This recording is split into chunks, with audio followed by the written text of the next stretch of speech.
recording right now. Good.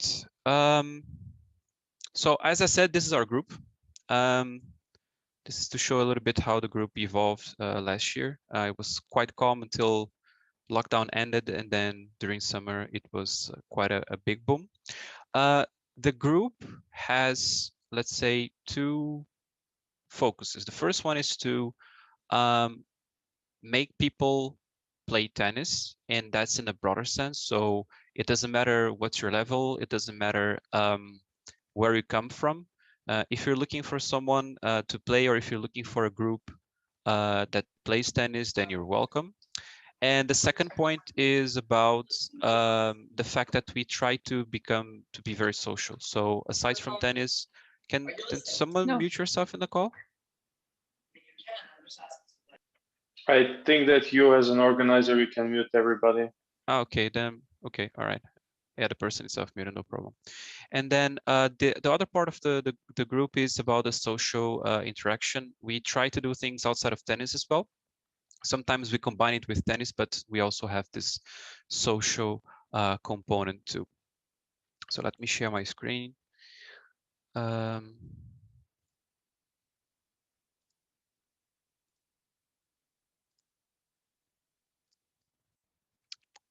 you go. I wasn't sharing. So this is the graph from the group.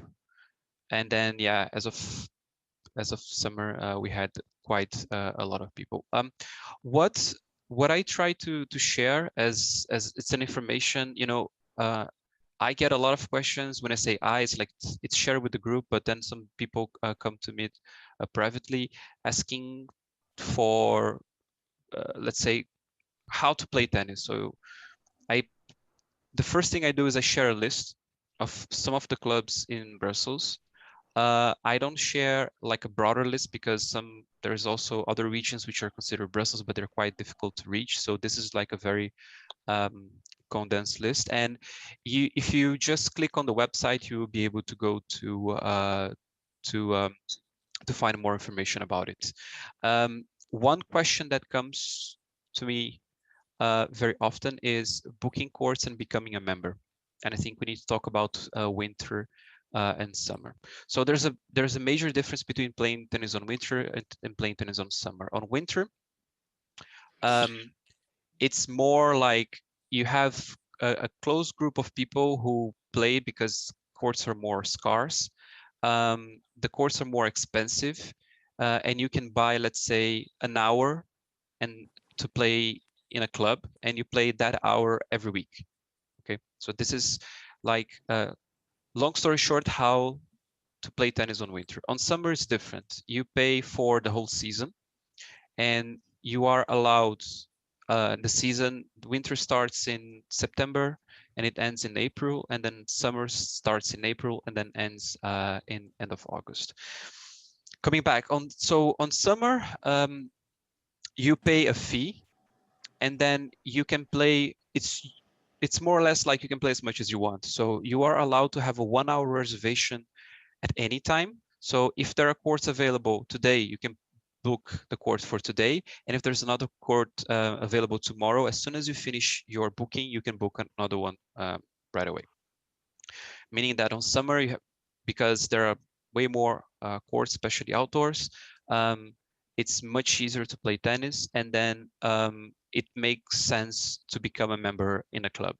On winter, it's much more expensive, and it's just 1 hour. So what some people do is they book a court on an hour basis. Okay, so this is a little bit of the explanation, like what people prefer to do. I have a membership in the winter during the winter season, but that's because I have a pool of people to play. If you don't have it and you want to book it like every hour, you can do it.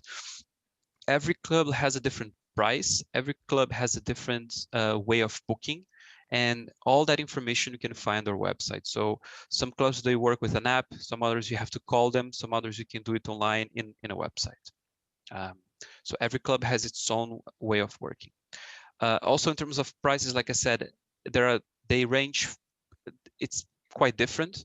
On winter, it's more expensive. So usually, you're going to find courts between 18 to 25, even up to 32 euros, while on summer, if you don't want to become a member and you want to book a court, is around 15 to 25 to 20, and it can reach 25 euros in some clubs. Again, you have to go into each club to find your own to find the price.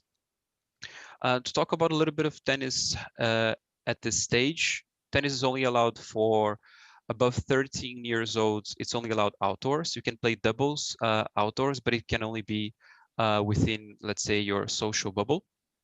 Currently, um, there's no fixed date when tennis will return, which is a pity, of course. However, what we noticed from last year is that all the COVID cases, they dropped quite significantly in the beginning of spring, and we're hoping for that as well to be able to play it again. In this call, I know that only you, Gert, you played on the winter season.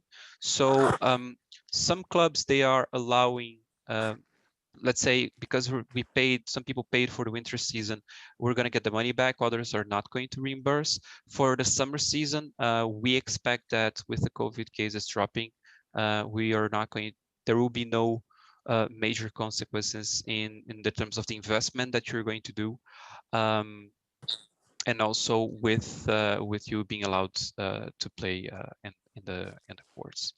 Does anyone have any questions so far? Nope. Okay. All clear. Yeah. Oh, sorry. Yeah, go ahead. Hi, it's Maria here. I have a question with regards to playing in clubs where the other person might not be a member. Okay. Does that work? Because the only club I've played in is in Excel, and it's quite pricey, and they only let you really play with other members. Mm-hmm. So is that the case in all clubs? I'm a beginner, so I'm not sure how it works. Like, do both people have to be a member of the same club to play? So on summer, the bookings, they work in one name only, most of the clubs, meaning that you book the court, and yeah, normally you can only play with a member of the club as well, because there are so many people playing on the summer season that it gets quite difficult to allow people from outside to play. When I say summer, it's more like April, May, June. July and August, the clubs become a little bit emptier because people go on holiday season, and then it becomes a little bit more free, let's put it this way. If you book a court, if you're a member of a club, usually it means that you should be playing only with people from your own club. However, I think in most of the clubs you have some sort of quota that they allow you to play with non-members, and you need to let's say put a name on it, and you're allowed to bring like 4 or 5 times someone to play with you. That's how it happens on my club. That's how it happens in other clubs as well, but every club has a different policy. Okay.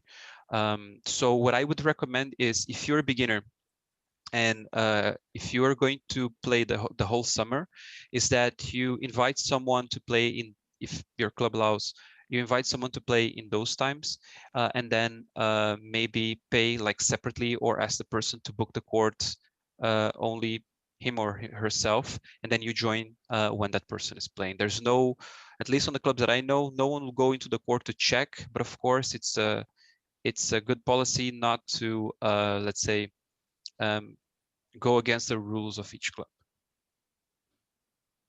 Of course, yeah. Thanks a lot. Yeah. Krasimir, I think you were going to ask something, right? No, thanks. Actually, always clear so far. Thank you for the detailed information.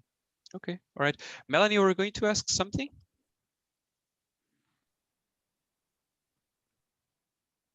Okay, never mind. All right. So I mentioned about the current state of the tennis, and also about the winter and summer season, and also about becoming a member or booking courts. What I didn't mention yet is about the meetups that we organize. So the main thing that we did throughout April onwards was what we call a tennis meetup. So what is that? We ask people to if they want to play, and then we make a big list based on their own level and when they want to play. And I try to book courts as many as possible in different clubs and try to, let's say, match people with their level. Okay, of course that's not an easy task because we had meetups with up to 50 people on the same day. So and also I don't know everyone that join all days.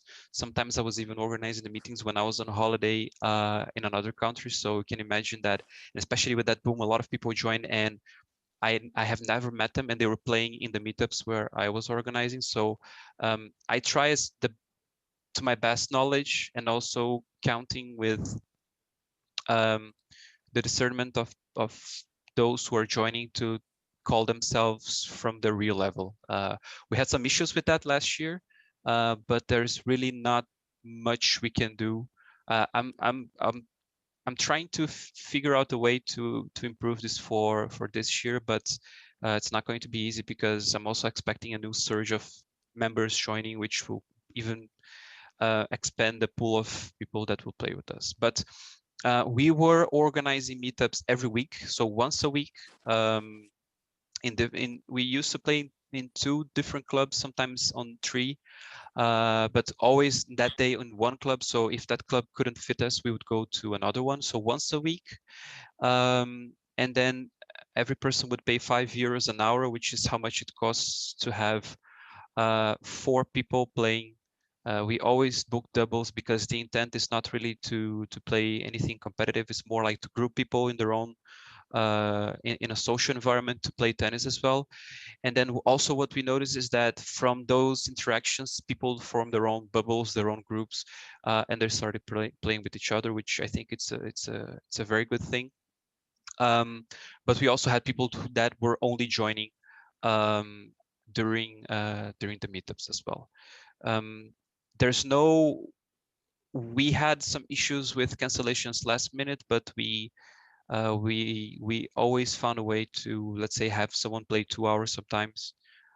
So at the end of the day, it was quite rare that we would have only 3 people on the court, 2 people on the court. It happened, I saw that.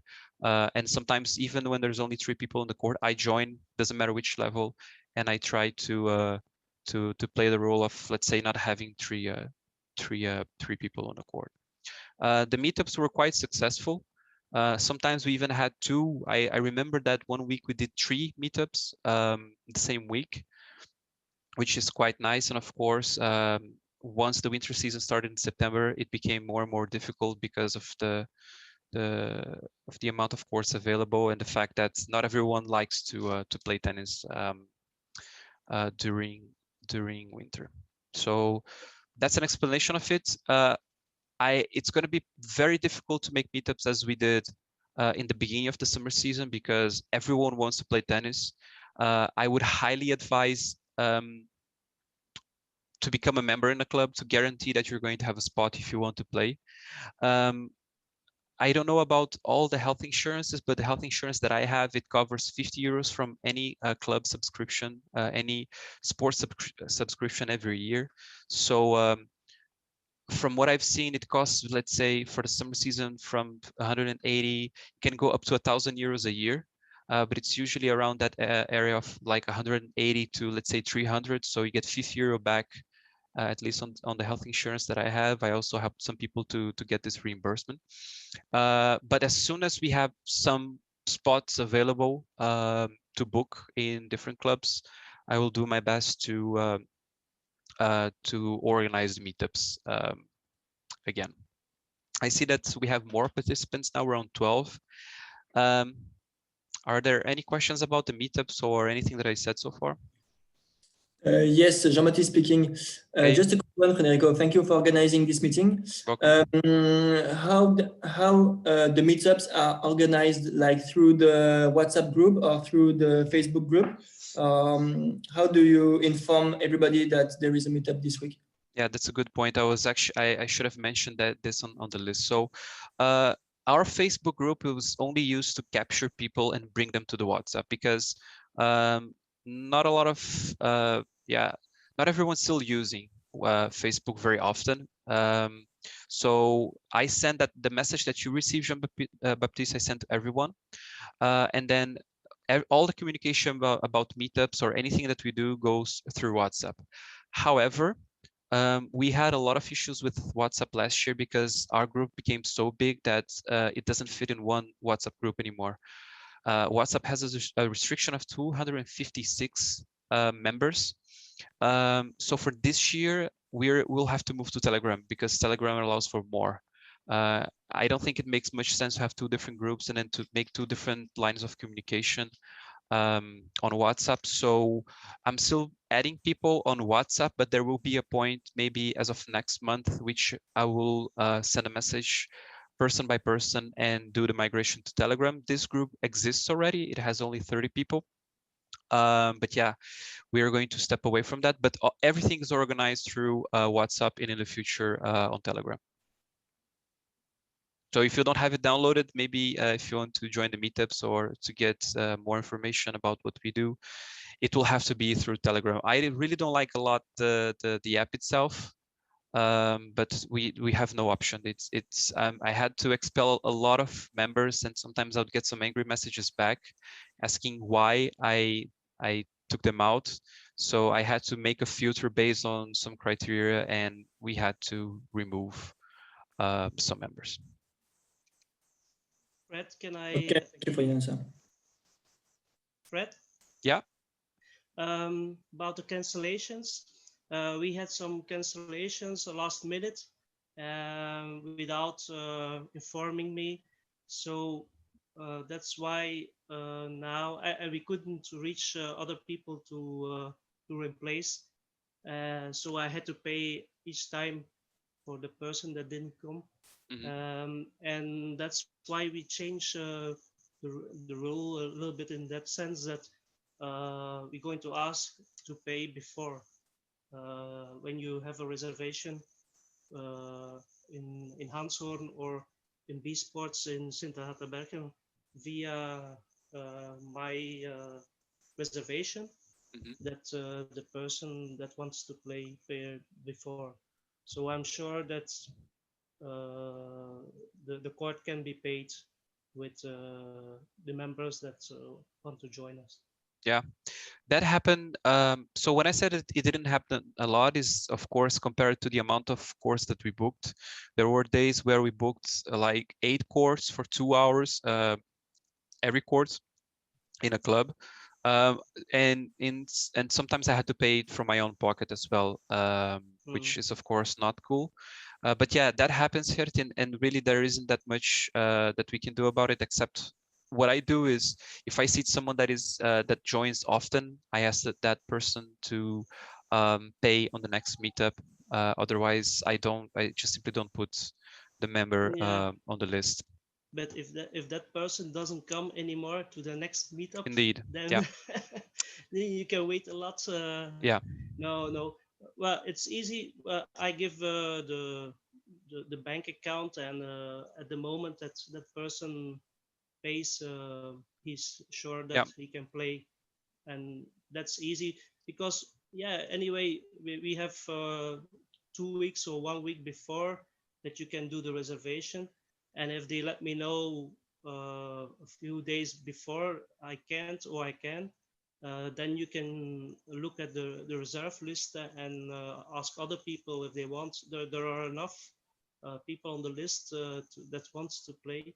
So but you have to be sure that people come. That's a form of respect also to the person who wants to take the risk of doing the reservation. And also, if you are making reservations and the manager of the club sees that a lot of people don't show up, that doesn't give you a good image, you know. Yep. No, I 100% agree with you. And yeah, sometimes what happens is that a spot that would be available, I had to reject. When I say reject is people were expecting to play, and then last minute someone couldn't show up, and then that person who wanted to join and was not on the list anymore arranged something else to do. So it was quite stressful and chaotic, but I hope that in 2021 we're not going to have that much anymore.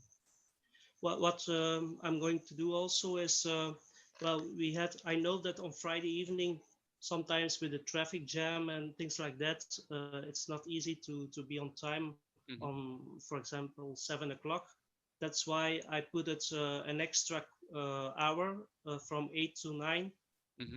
So people that are not sure that they can be on time, that they can choose the next hour from 8 to 9. Yep, no, it's a good idea here. Thanks. Okay, Fred? so yeah. Fred, sorry, may I also ask a question? Sure. Thank you for organizing this. That's Welcome. really great. I'm a complete beginner, and I just had one question concerning the meetups, because I've played tennis recently with a friend who's also a beginner, and if two people have like a very low level, sometimes it's better to mix the groups sometimes. So I was just wondering if you have done this in the past also with your meetups, so you mixing maybe two different levels, or did everyone just stay in their own level, so to speak? Yeah, it happened that it was mixed, either because someone who was more a beginner was actually more intermediate person and the other way around. So what happens, Melanie, is that there's also a little bit of, let's say, political things happening around where you see that someone plays better than you and you kind of like try to invite that person to play at some point. So, and that plays, the social part plays a little bit of a role. We try our best to, let's say, to put people from the same group playing together, and there are different reasons for that. I understand what you're saying, and I think it totally makes sense. But it's very difficult to like matching players on tennis is something that is very difficult at all levels. Okay, competitive players, amateur players, it's very difficult to have a good match in terms of the game itself, and sometimes on the social part too. So what I would recommend you, Melanie, is that whenever there's a meetup, you're going to see that there will be courts for beginners and courts for intermediates, and you can always, let's say, try to reach out to someone else and ask to play with that person. Or let's say I can give you an idea. If there's a meetup and you see two people who play on the intermediate, and you ask them if they want to share a court, I can also organize that for you as well. Okay. I did my best not to, let's say, fix at least on the meetups, not to fix always the same members on the same courts, to, let's say, have some sort of rotation.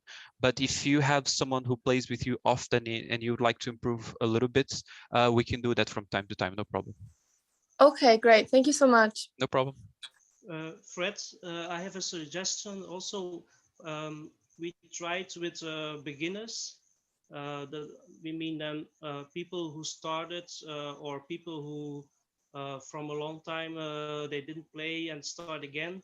And then we had also beginners plus, and after beginners plus you have intermediate. So between beginners and intermediates you have beginners plus, and that gives you a bit more variation in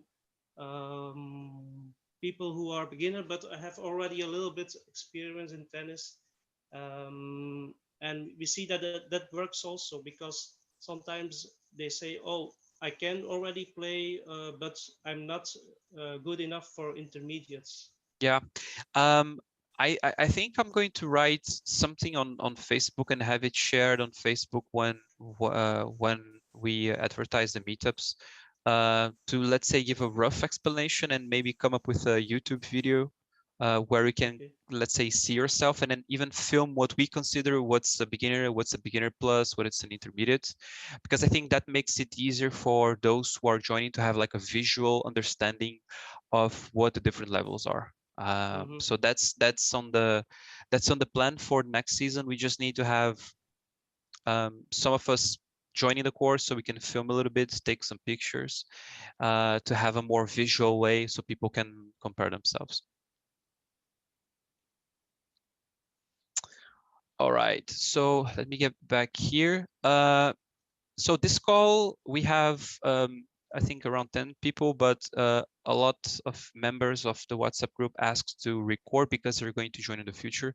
So we still need to touch briefly two topics. The first one is about competition. So whenever you become a member, of a club. You can also the subscription to become a member sometimes comes up with the subscription to a federation, which allows you to play competitions. The competitions, even though you are true beginners, sometimes you can find tournaments which they fit your level. And that's an information that is quite difficult to get. So in some clubs, when you become a member, you have to pay an extra fee to become a member of this tennis association. So in Belgium, there are two tennis associations. One in the French-speaking one, which covers Brussels and Wallonia, which is AFT. So let me wait a minute. So that's their website. This one. And here you can find all sorts of information about tennis. And even here, there's also a list of clubs, which is bigger than mine, but covers a lot of regions in the south region of Belgium plus Brussels. And then you have Tennis Vlaanderen, which covers tennis in Flanders, and it's a complete different environment with different tournaments. So you're not going to see tournaments and events from one on the other. So that's something that is important to be mentioned. In the competitions, you have two different types of it. One is a tournament where you yourself, you're going to play a match in a pool, and then it's always it's always one match. So if you lose, it's like a regular tournament. So if you lose one match, you're out. I know that in other countries they do things differently, but you also have interclubs, which is it's still competitive, but it's more friendly in the sense that you either receive a club in your club or you go to another club and you have a group of people who play a match, and you have singles and then doubles, and let's say it's an elimination per club. It tends to be less competitive and more social. A lot of club members, they only play interclubs because they feel a lot less pressure compared to playing a tournament where you just basically go alone to a club to play a match against your opponent. Playing tournaments is very cheap. It usually costs from 8 to 10 euros every tournament, which I find it very cheap, and you don't have to pay for the court. And even at the lowest rankings, there are some prizes to be won. So that's quite cool as well. If anyone is interested in becoming a member of one of the tennis associations, but don't want to become a member of a club, because there's a difference. One thing is to have a number. So this is my number over here, to be able to be associated to one tennis organization. The other one is to become a member of a club where you are allowed to play in their courts. Sometimes when you become a member of a club, you also automatically get this inscription as well, but every club has its own policy. There are no talks about tournaments so far. The interclubs should start end of April. If we get back to, if we leave quarantine, let's say, and we're allowed to play tennis as well. We are allowed to play outdoors, but we don't know yet if interclubs or not, but when interclubs and competitions will start again. There are some tournaments that happened on winter. Everything was canceled.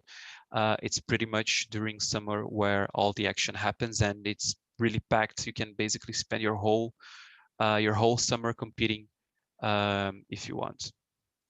I see that there's a message here. Yeah, Maria's leaving. All right. And to finalize, we did some events. We did some barbecues. We went to a wine bar. We were planning to make like a dinner, but we couldn't do it anymore because the restaurant's closed. So if you're interested on that, we have a separate WhatsApp group. This one, we're going to keep it on WhatsApp because it's rather small. And we only talk about things which are not related to tennis. So what we want to do, and what we, let's say, what are our plans. And sorry, last thing is, if you're looking to buy things to play tennis, shoes, rackets, strings, anything, I have seen a lot of good things related to this store called Bellissimo. There's one. They have one store in Uccle, another one in Woluwe. I have never been there actually, but I have seen and I have read a lot of good comments about it on the internet and good reviews from those who went on the store and they bought stuff. Also, you can go to the Catalan as well. I think, yeah, if you have been to Belgium and you did a sport at some point, you probably had to go there to buy something, which is also an option. There are two stores, one in Ver and the other one is in Anderlecht. And that's pretty much it. Are there still any questions? Yes, Jean-Baptiste speaking. Yep. Again. Just a quick question. Do you know if there is any corresponding or a way to have your foreign ranking in like Belgian ranking? Yes, good question, Okay. Jean-Baptiste. If you have a ranking from abroad and you want to compete in Belgium, you have to bring your ranking before you play any match. If you play one single match, Jean-Baptiste, you're going to have the lowest ranking, which will not be fun for you and for your competitors, of course, if you have a really high level. What happens is you need to take a screenshot from the ranking in the foreign country, and you go to any club and you ask them to become a member of the French Association, for example, and they're going to subscribe you in that club as a member. But I mean, as a member from the French Association, you're not going to become a member from the club and pay the fee if you don't want. Okay. Okay. Yeah. And it usually costs from clubs, they charge from 25 to 50 euros. And this license, it's more like a license. It's like in France. And that license is valid it's for... It's a permit to play everywhere in every tournament? Exactly, yeah. And you can use it for a year and a half to 2 years. Okay. Every club will ask something different, but usually it's a screenshot from the ranking in the other country. And what the association will do, they're going to propose a ranking back to the club that you are asking for the license. Usually they give a lower ranking compared to the one that you provide. So you sometimes have to fight a little bit.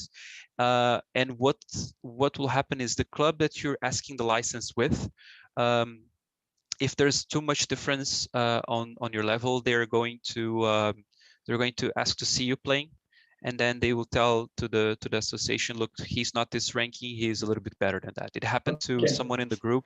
They proposed like one ranking, but he was actually 3-4 rankings above that one.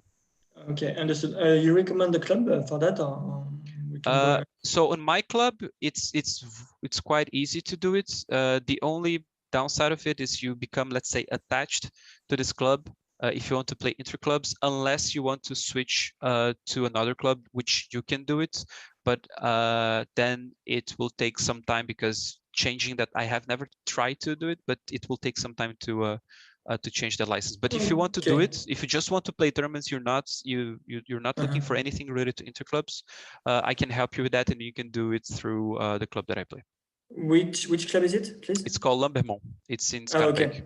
Yeah. Okay, understood. Thank you. Welcome. Any questions? I think we only have 3 minutes until the call closes. Just Federico, about material. Often I see that players arrive without tennis balls. Well, normally I have a reserve, but it's easier that everybody try to bring some and mark them with a letter or something else, or a color. So at the end of the game, everybody takes his own balls again back to home. Because if you don't mark them, it's also a problem. It's very messy. Play messy with other courts next to your court, and things like that. So I like 5 balls. It doesn't cost so much, and it's an investment for a long time. You're totally right. Yeah. And also on top of that, we highly advise to buy tennis shoes, because you can be expelled from a club if you are not playing with proper shoes, because running shoes, they can actually hurt yourself when you play, as well as it can damage the court as well. So it's a small investment. Tennis is a sport which is not cheap, but it's an investment that is worth it. Okay.